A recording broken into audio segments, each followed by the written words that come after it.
me. Hey. Today I'm talking about Scruff and Grindr and Craigslist and how to navigate those things as a trans guy. The great thing about this is that I'm not just blindly talking about a topic that I have nothing and no idea what I'm talking about. I actually have experience with this. I have been on those apps and on those websites, so I have first-hand experience on how you can kind of navigate these spaces. So first you need to know what I'm talking about. So Scruff and Grindr, those are gay men apps for like sex, social, and friends and stuff like that. Then there's also like Tinder, Hornet, and a whole bunch of other ones, whatever. So if you want to do some type of social experiment, since you have all of these apps at your disposal, even like Plenty of Fish, OkCupid, you can do like half of the apps where you say that you're trans and half of the app you don't say you're trans. And you just see, how it goes. So let's say on Plenty of Fish you don't say that you're trans and you get a whole bunch of people talking to you, you're great, blah, blah, blah. So what I do is if somebody starts talking to me and, it's an okay conversation, they don't seem like they're just fucking weirdos, I just say, have you ever been with a trans guy before?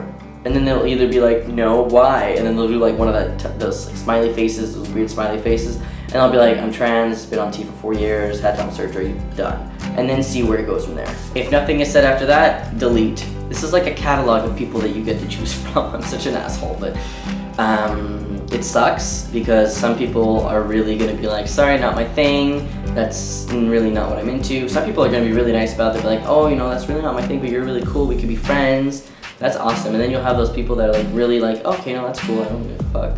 Let's do the thing. I think that like testing out the waters like that is really, really interesting because then you get to see, how their conversation was before they knew and then how they were before. I mean, I'm in sociology. I love to do social experiments like this and I can take it because, not that I have high self-esteem, but not like I don't have, it's not like I don't think that I'm ugly, but like I know who I am. And nobody can invalidate that for me because I know that it's not impossible for me to like have random sex with people. Like it's not like I have to like go with like the first person who says yes, who's like really not attractive or some shit like that. So it's if you're a person who maybe has lower self-esteem, you probably should do that. But and then on the other apps where you write that you're trans, you might get some like really some weirdos up there. Just ignore them unless you're into that. All for you then. But I think it's really interesting to navigate those spaces as trans. There's a blog called Trans Men of Grindr, or Trans Men on Grindr, which is really interesting because some of these things that some people say to these trans guys, I have never met a trans before. Honestly, one of my favorite things to do, which is like probably the most validating thing I've ever seen in my life, is that like you put it out on Craigslist and you say female to male trans person. And then the person's like, oh, I'm interested, they send you a picture, whatever, then you send them a picture and they said, this is a picture of a guy, you said you were a TS, like a transsexual. And then you write back, hello, read the fucking ad again, female to male. And then they never write back again because they were looking for like a trans woman or something. Isn't that validating though? Like they were like, you sent me a picture of a dude, you're not trans. It's the best. So now I've kind of talked about how to navigate. Honestly, I really like to test the waters, but some apps you tell you're trans, some app you don't, and right away you tell them later on. What I would really talk about right now is safety.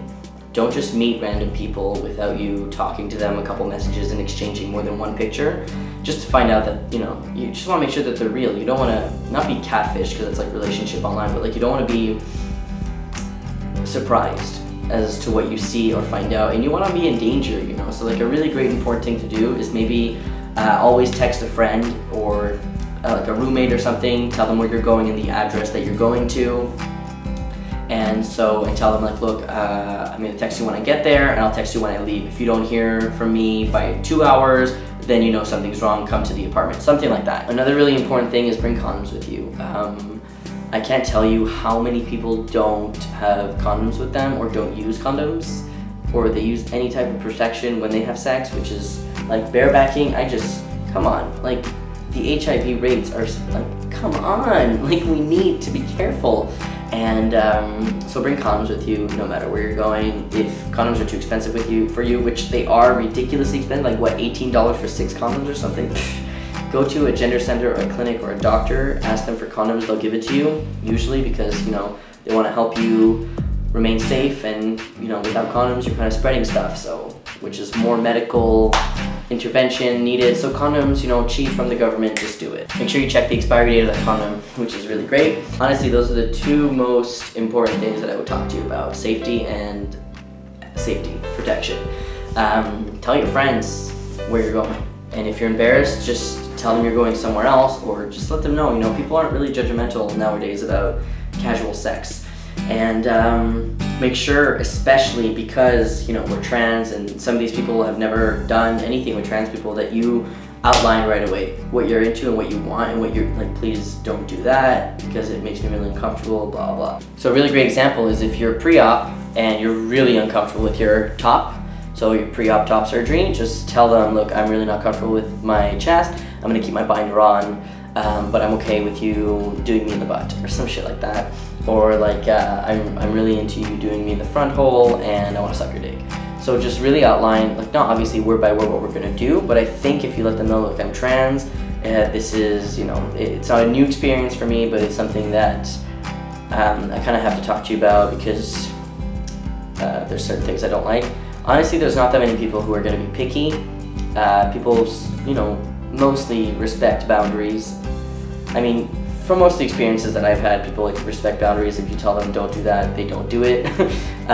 Because if they continue doing it, then you could just leave and then no one's gonna have sex. So it's not really fun. So obviously right now I'm just talking about like casual sex. You can use these apps as well to do dating.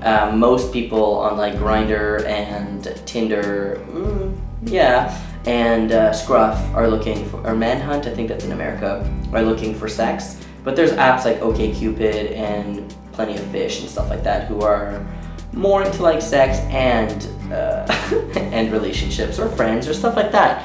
So it's great. So definitely something worth trying if you're, you know, identify yourself as gay, gay trans guy or bi or exploring or who gives a shit about labels, and you just want to try, you know, take a look at these apps, just do it, definitely. And if you're navigating these apps as a straight trans guy, like Tinder, which you can do if you're straight, you can write that you're trans on your profile. You don't have to, you could just talk to the people and then let them know later on. I mean, it's really up to you. I couldn't tell you what is better, to tell somebody right up front that you're trans or just talk to them a little bit and then tell them you're trans. I've had experiences with both, and both of them I've had really great experiences, and both of them I've had really, you know, experiences. So I can't really tell you which one is best. Alright, if you have any questions for me, please let me know, and just stay safe, alright?